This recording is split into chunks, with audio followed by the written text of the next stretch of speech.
Hi everyone, I'm Marshall Carper, and it's time for another Marketing Monday.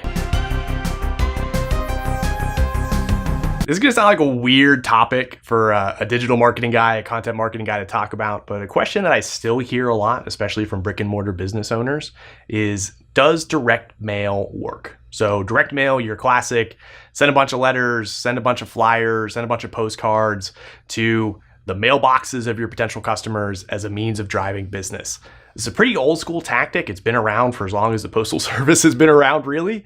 And there's actually a good bit of conflict over whether or not this still works, because you still get a lot of direct mail, right? A lot of businesses are still using it, but is it effective? So I would argue that with the right approach, direct mail is still relevant.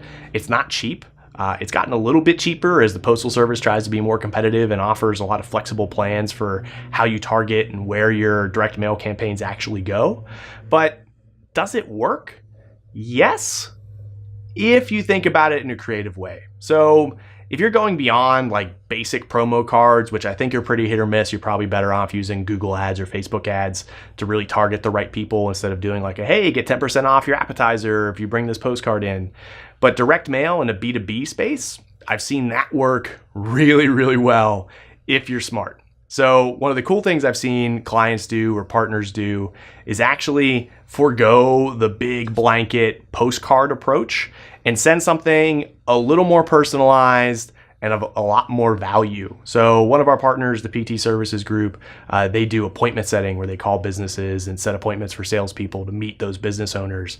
They ran an experiment where they sent out a book first. So it was a book that their client had written, and the return rate on people actually setting appointments to meet with the salespeople went through the roof. Huge spike, because when they got the book in the mail, those people paid attention. Those prospects felt like they at least owed the brand that sent them a book, a phone call. Another one of our partners, they send out video games and consoles to their prospects as a means of getting engagement. Yes, this stuff is more expensive, but for the return that you get, it's actually way more efficient than a lot of traditional advertising campaigns or even digital advertising campaigns that are available. If you want to go the postcard route, if you're looking at more of the traditional route of direct mail, look at collaborating where you do like a dual promo with another business in your area and really take advantage of the demographic targeting that the Postal Service offers now. You make your budget a little bit more efficient that way. But in general, I would encourage you to send something that's eye-catching. Otherwise, it just ends up in the mail. So it can work, but you have to be different. You have to be bold. You have to do something that is really going to catch someone's attention if you're going to do direct mail. So if you're looking at that, shoot me a note. Love to talk to you about it because there's probably some cool things we can talk through that might help. But other than that, thank you for joining. See you next week.